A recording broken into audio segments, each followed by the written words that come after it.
Ahora vamos a ver otro de los movimientos clásicos, otro de los temas clásicos de esta materia, que es el movimiento de rodadura. Muchos a veces le dicen rodadura sin deslizamiento, cosas por el estilo, pero si es rodadura no hace falta aclarar que es sin deslizamiento, porque el movimiento de rodadura es, vamos a suponer que tenemos un objeto con cierta simetría circular, podría ser un cilindro, una esfera, un casquete esférico, un aro, lo que fuera, que está rodando sobre una superficie y a su vez se está desplazando. Yo hice el caso acá de una superficie plano, pero vamos a ver que puede ser un plano inclinado y no hay problema, se puede aplicar la condición de la misma manera. Y también lo que hice para empezar es suponer que el objeto está girando con un omega constante, con una velocidad angular constante. Lo más importante en este tipo de movimiento, este objeto que gira y a su vez avanza, es que el punto que está en contacto con el suelo, con el piso, no desliza respecto del piso. Es decir, este punto de contacto tiene velocidad cero con respecto al piso. No desliza, no resbala. Era como cuando habíamos visto el tema de la polea y la soga, ¿no? El problema de los típicos problemas de una soga con una polea, donde decíamos que la soga no deslizaba respecto de la polea. ¿Está bien? Eso nos permitía decir que, bueno, tangencialmente iban a tener, por ejemplo, la misma velocidad, la velocidad tangencial de los puntos externos de esa polea iba a ser a la velocidad que tenía la soga, que iba a ser lineal, y en el caso de la aceleración tangencial después se pasaba a la aceleración de la soga. Bueno, ya hicimos de esos problemas. En este caso, lo que no desliza, lo que no resbala, es el propio objeto, que por supuesto no es un cuerpo rígido con simetría circular respecto del piso. Lo importante es que el punto de contacto tiene velocidad cero respecto del piso. Entonces, una vez que se supuso eso, bueno, lo demás viene todo en base a eso. Esto está girando y a su vez avanzando, ¿no? Así que después vamos a poder hacer una descomposición en una rotación pura más una traslación. Pero por ahora voy a analizar el movimiento en su conjunto, ¿no? Digo, voy a suponer que, por ahora supongo que el omega es constante, la velocidad angular es constante. Entonces, si yo estoy en el centro de masa y el omega es constante, yo veo que todos los puntos a mi alrededor están girando. En particular los que están en el extremo, esto tiene radio R, los que están en el extremo yo veo que todos tienen velocidad tangencial igual a omega por R, ¿no? Entonces, para mí, desde el centro de masa, todos los objetos tienen una velocidad tangencial omega por R. Pero este punto de contacto en realidad tiene velocidad cero. Entonces, si para el centro de masa este punto tiene una velocidad tangencial que es omega por R, lo que está pasando, visto desde el piso, es que en realidad el centro de masa es el que tiene una velocidad igual a omega por R. O sea que esta velocidad que yo puse acá, que es la velocidad del centro de masa, es omega por R. No estoy poniendo, me estoy saltando la parte vectorial. Cada vez si yo quiero escribir algo vectorial le voy a poner el sombrerito de vector. Entonces, esta velocidad del centro de masa es así, es hacia la derecha, y vale omega R. Y entonces, este punto de acá arriba, que respecto del centro de masa tenía una velocidad que era justamente omega R, vale la velocidad del centro de masa más omega R. Pero como la velocidad del centro de masa era omega R, la velocidad del punto más alto es, lo voy a escribir con el mismo color, 2 veces omega R. 2 veces omega R. ¿Ok? Entonces, esto sale de suponer que justamente el punto de contacto tenía velocidad cero y el omega era constante, ¿no? Entonces, lo que decía antes, bueno, puedo suponer este movimiento que es una rodadura y una traslación, lo podría descomponer como una rotación pura, escribí acá, y una traslación pura. Esto va a ser interesante cuando analicemos algunos problemas. Entonces digo, bueno, a ver, el centro de masa tiene una velocidad con la que se desplaza hacia la derecha, entonces puedo decir, hay una traslación donde todos los puntos se desplazan hacia la derecha, que tienen velocidad igual a la velocidad del centro de masa, o sea, omega por R. Y además hay una rotación que ya hemos dicho, es como decir, bueno, considero que el centro de masa está quieto y hay una rotación pura respecto del centro de masa. Esa rotación pura me hace que en este punto la velocidad tangencial apunte para allá y que en este punto apunte para este lado. Hay un problema en la guía que pide analizar otros puntos, pero todo sale a hacer esta descomposición.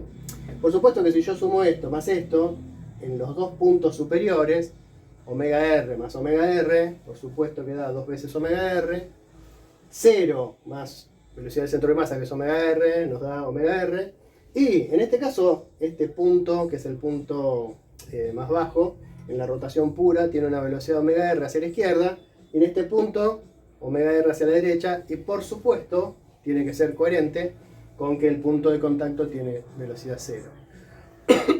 Ok, esto estamos suponiendo que la velocidad del centro de masa es constante, que el omega es constante, pero nosotros, esto a lo mejor lo usamos en algún problema, no recuerdo, pero es un problema más típico de introducción a la física. A nosotros nos va a interesar qué va a pasar cuando haya una aceleración angular, ¿no? Si la velocidad tangencial era omega por r, bueno, sabemos que la aceleración tangencial es igual a la aceleración angular por r, pero si hay aceleración angular y estamos hablando de cuerpo rígido, seguramente vamos a tener algún torque, ¿no? El torque, si lo consideramos respecto del centro de masa, respecto del cual también podemos calcular el momento de inercia, entonces el torque va a ser el momento de inercia por la aceleración angular. Entonces vamos a querer relacionar todas esas cosas para calcular o la aceleración del desplazamiento o alguna otra cosa que tenga que ver con estos problemas que son cuerpos rígidos de simetría circular en la condición de rodadura, es decir, rodando sobre alguna superficie con la condición de que el punto de contacto instante a instante tiene velocidad 0. ¿Está bien? Entonces, bueno, en ese caso vamos a ver que muy probablemente en el punto de contacto, aunque no se mueva, puede ser que haya una fuerza aplicada que genere torque respecto del centro de masa. Ese torque respecto del centro de masa, bueno, lo vamos a relacionar con la aceleración angular. Ok, cosas parecidas que dan, no sé si lo están relacionando, pero tiene bastante que ver con los problemas que habíamos hecho de poleas, donde había fuerzas, había torques, había aceleración angular. Pero bueno, vamos a hacer un ejemplo de esto para ver cómo es que se aplican estos conceptos que acabamos de ver. Y como un ejemplo de lo que acabamos de ver, vamos a considerar este problema en donde tengo un cuerpo rígido con simetría cilíndrica, no, podría ser una esfera, con simetría circular, donde se aplica, está sobre una superficie horizontal y se aplica una fuerza en la dirección justo del centro de masa, paralelo a esa superficie circular, y el objeto va a rodar porque hay una fuerza, podemos suponer que es una fuerza de rozamiento, tiene que ser una fuerza de rozamiento estática porque suponemos que hay condición de rodadura. Pensemos una cosa, si el objeto estuviera sobre una superficie sin rozamiento, y yo le aplico una fuerza F1, encontrar la aceleración con la que avanza el objeto es facilísimo. La aceleración es F1 sobre masa en la dirección X, ¿no? Acá puse el sistema de referencia. Si no hubiera rozamiento, es el problema más fácil posible de introducción a la física. Una partícula que se le aplica una fuerza F1 positiva en el sentido de las X, la aceleración, la suma de las fuerzas es igual a la masa por aceleración, segunda ley de Newton, la aceleración es F1 sobre m. Pero acá tenemos que es un cuerpo rígido y hay rozamiento que hace que este sea un desplazamiento en condición de rodadura.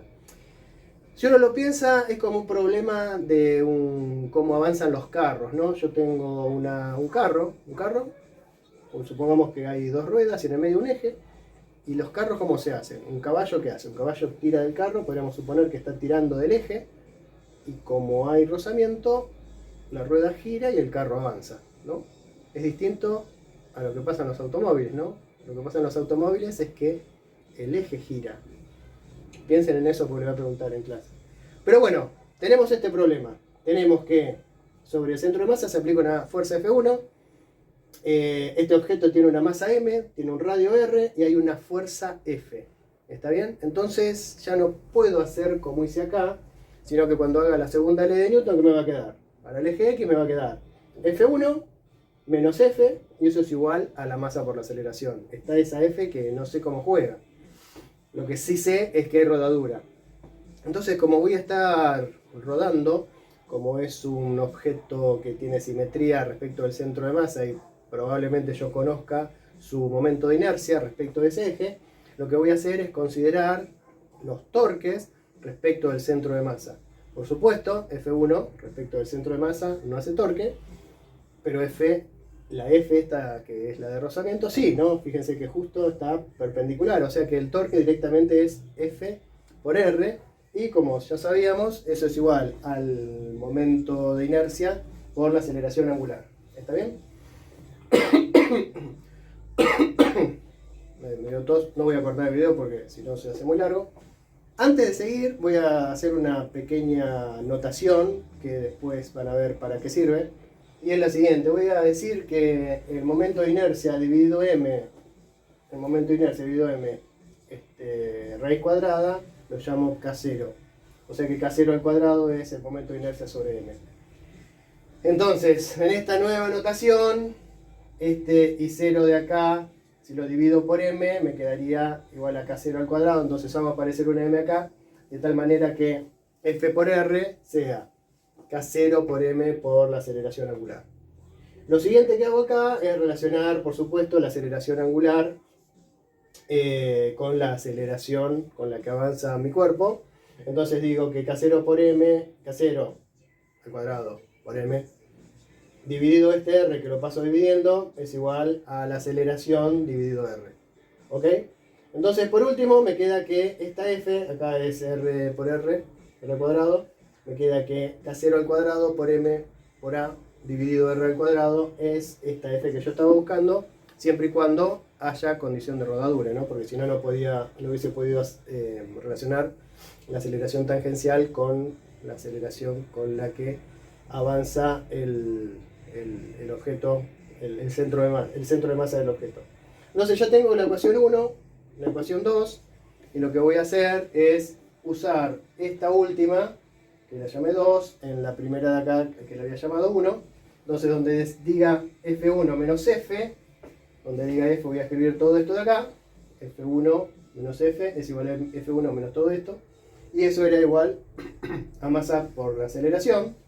Me quedo con esta parte de la ecuación, paso esto que estaba restando sumando y saco aceleración, factor común, y por lo tanto me queda que, y paso esto dividiendo, entonces me queda que la aceleración con la que avanza el centro de masa de este cuerpo rígido que está girando en condición de rodadura es igual a F1 sobre m multiplicado por este coeficiente, que fíjense que depende nada más que de la masa y del radio. Es un coeficiente que depende de la masa y del radio, ¿no? Porque ya sabemos que esto es el momento de inercia, pero el momento de inercia, ya sea de una esfera, de un cilindro, lo que sea, también iba a depender de la masa y del radio. O sea que, fíjense que si no existía F, si no existía la fuerza de rozamiento, la aceleración del objeto, cuando se le aplicaba una fuerza F1, era F1 sobre m. Ahora, como hay rodadura, como además de avanzar tiene que girar, la aceleración con la que avanza es como si tuviera una masa inerte más grande que la que en realidad tiene. Es decir, cuando F no existía, cuando no había rozamiento y por lo tanto no había rotación, la aceleración era F1 sobre m. Y ahora es F1 sobre una cosa que es más grande que m. Es m multiplicado por 1 más algo. ¿Está bien? Entonces es como que la masa inerte es más grande, aparentemente más grande, pero lo que está pasando es que la fuerza no solamente lo tiene que hacer avanzar, sino que lo tiene que hacer rotar. Pronto vamos a ver temas de energía y vamos a ver que esta notación que yo usé acá no era caprichoso. Un poco caprichoso sí era. Pero vamos a ver cómo vamos a volver a encontrarnos este factor cuando hablemos de energía cinética, porque bueno, en la introducción a la física ustedes ya se acuerdan que había algo que era energía cinética, pero además de vernosla otra vez con energía cinética de cosas que se desplazan, vamos a ver qué pasa con la energía cinética de cosas que rotan, en particular de cuerpos rígidos que tengan simetría circular que rotan.